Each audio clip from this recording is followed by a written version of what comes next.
which it was not. The public auditor also issued an order to show cause to SH Enterprises on why it should not be suspended or debarred for breach of ethical standards of the procurement law by providing a prohibited favor to the territory. And again, we will have BJ Cruz on our show later this morning to break down this latest report. And we now bring in Brandon Aydlett from the NWS with your work week weather forecast. Good morning, Brandon. And welcome to the show. How's everybody doing? Good. Thank you. You're just as festive. Yes, absolutely. Well, I'm actually using my brother's office. We did a little bit of a switch play this morning. And, okay, Brandon, just so for, we got tons of people watching online and everybody. How often do you get confused with your brother? Because it's crazy. You guys are twin brothers. You guys are both into music. Both went to NC State. Both work at the National Weather Service. And both have that amazing background and everything. How often do people are like, wait, are you what? Well, did you suddenly start lifting, or Well, we do have a lot of people get confused when we used to work in the Marshall Islands. For 2.5 years, we worked in the Marshall Islands together at a small weather office, and one of our coworkers worked with us day in, day out. He could not tell us apart even after 2 years. He just like Brandon, or just call us Blandon. We still got a couple people here that get confused once in a while, but we keep our hair kind of similarly short. And sometimes we have a little bit of the 5 o'clock shadow goes into 6 or 7 or 8 o'clock. We look quite similar. And so we still get a lot of people confused. Fortunately, my 2-year-old son, he can tell us apart. He'll call me Dada, of course. But he started calling Landon Uncle Dada. So. Wow.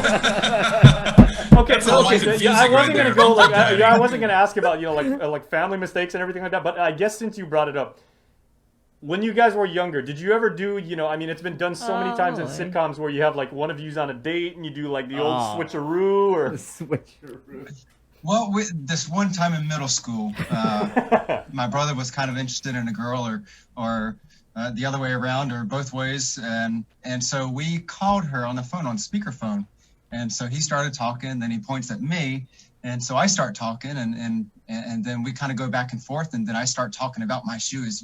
You see those shoes that Brandon wears? Cannot believe he wears those shoes. And she's like, oh yeah, I can't believe this. Well, the next day later, when she found out, she was a little bit upset. And so that didn't go over very well. But, nice.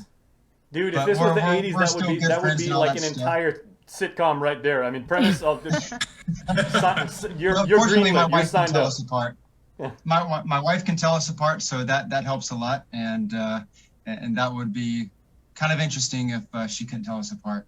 But we have one thing that we've noticed is if somebody is truly interested in one of us, she can tell us apart. It's like well, he has carved out a very nice niche for himself here on the Link on this show and everything like that. But I've known you for years now, and I've had the pleasure of working with you and everything. But your passion for weather and for keeping people informed is nonetheless, as you guys are like neck and neck when it comes to your knowledge about weather systems and sharing that with the community. So we appreciate you coming on. So what do you got for us today? Absolutely. Well, we've had a little bit of rain today. I know people have been looking at our Facebook page, and we've had some articles about the upcoming meteor shower, which is actually occurring this weekend.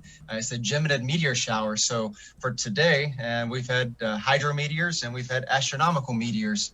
But right now, if we go to our real look weather window, let's see. Let me swap this camera around. Our real look weather window shows clearing clouds. We've got a nice sunrise going on. Nice. If you see that bright light across the parking lot, that is not Jupiter and Saturn. That is the street light. So that is not the Christmas star. But we're starting to see things clear up a little bit. And so I'll switch you over to satellite real quick as this thing swings around. And looking at the Marianas, we do have a little bit of moisture coming through. And this is just one of those typical trade wind disturbances that bring some showers. No thunderstorms. The moisture is too shallow. These cloud tops are ranging about 10 to 12,000 feet. That's all liquid. We're not seeing any type of icing in that stuff. And then some of these higher clouds, they start wisping off to the east. So not conducive for thunderstorms, just a couple of morning showers. And we're going to start seeing some drying out later on today. And I'll switch over to the other picture. This is the satellite-based platform that looks at the atmospheric moisture. This is the satellites are spinning over, going around the world once per hour, and they're looking at the moisture content of the atmosphere. And right here in the Marianas, you see some of the dark green, some red popping up. That's a little trade wind disturbance that's coming through right now. The atmosphere is squeezing out that moisture, giving us those early morning rain showers. But off to the east, it's much drier, and that is typical of a trade wind pattern. If you look farther south, all this red across Micronesia from Palau, Yap, across the FSM toward the Marshall Islands, that's a lot of deep moisture. And like I said, typical of the trade wind season, where all the moisture is pretty largely confined along and south of 10 degrees north latitude, so encompassing much of the equatorial regions. And we're seeing most of the energy is going into the southern hemisphere. We don't have any disturbances near us, of course, but we're watching some disturbances push through central Micronesia. Chuuk, Pohnpei, they're seeing some heavy rain showers. And down southeast of Yap and Koror, also some more showers and thunderstorms. But for the Marianas, what are we looking at for this week? Ultimately, we're going to stay pretty dry.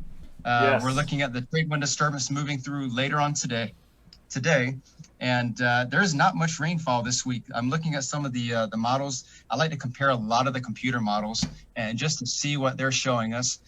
For instance, I look at 4 different models and just compare them. We're looking at the same geographic region with Guam, the Marianas in the center, and looking for those consistencies. That gives me a high confidence in our forecast. And right now, all the moisture is staying south of the Marianas. And so we're going to stay largely pretty dry. We're looking at maybe a 1/2 inch to 3/4 of an inch of rainfall total for the next 7-day period. So that's pretty dry, typical trade wind pattern. But one thing else that is notable, let me switch over to this. You'll see a lot of colors. The red is very weak winds. And then where we see some green, that indicates stronger winds coming down toward the Marianas. We're watching a cold front that's coming off of Japan right now. It's going to move southeastward into the central Pacific, and eventually it's going to cause our winds to increase across the Marianas later this week. So right now, sea conditions, we're seeing combined seas of 5 to 7 feet, generally an easterly trade wind swell, and those seas will gradually climb up through the week as those surface winds increase out of the east-northeast. We could see winds coming up to about 20 to 25 miles per hour later this week. So if you have any outdoor plans to go to the beach or anything, keep that in mind. Seas and winds will be increasing by the end of the week. And right now, we have a moderate risk of rip currents across the Marianas, mainly on the east-facing reefs. But that rip current risk will probably shift to high, becoming very dangerous. So probably Friday, Saturday, into Sunday might not be the best time for doing any type of beach activities, especially where you're exposed to the winds and the easterly trade wind swell. That would be for Guam around Retidian Beach, down around all the east-facing side of Guam, and then possibly some of the farther west points of Guam near Opera Harbor. You're going to be a little bit exposed to those winds, and so those seas will be fairly choppy later this week. But that's what I've got for you. Increasing sunny today. The morning showers will be decreasing over the next several hours, and then a dry week becoming breezy later on in the week. Good weather. So, Brandon, I got to ask, man, because I'm looking out the window right now here in our studios, and, I'm looking out at Harmon Loop Road, and it seems like the clouds are almost literally on top of us. The clouds, for some reason, seem very, very low today. Does that mean anything at all? Right. Well, we do see the cloud bases change a little bit, a couple 100 feet, depending on what that low-level moisture is. And so right now, the low-level atmosphere is very moist, and it tends to bring those cloud bases down. And especially for people who live kind of in the higher terrains, in Pidi, Mount Chachao, Nimitz Hill area, you're almost scraping those cloud bases. And sometimes when it's been pretty heavy rain, we might see a little bit of fog on some of the higher elevations. It doesn't happen very often, but when we get these cooling rains, especially the early morning showers, that does happen. Well, Brandon, like I got, you and your twin brother, Landon, do fine work. over there. I got one of my brothers from KUAM here, Andy Wheeler. If you guys want to be triplets, I think Andy could pass for like the third Aydlett brother. So Andy, you got any questions? And Andy's always been intimately interested in the news and with the weather. Well, that would kind of fall apart, and people would be onto the scheme as soon as I started talking, and they realized I'm not even close to as being as smart as these guys. So I'll leave them to the weather and the actual knowledge of things, and I'll just sit here and look pretty. Yeah, well, people would tell us apart with the glasses, so we either have to wear thin glasses or agree on we'll just get some of the reading glasses, or just all go contacts. So no snow. Not this year. Not this year. Darn. All right. Well, thanks a lot, Brandon.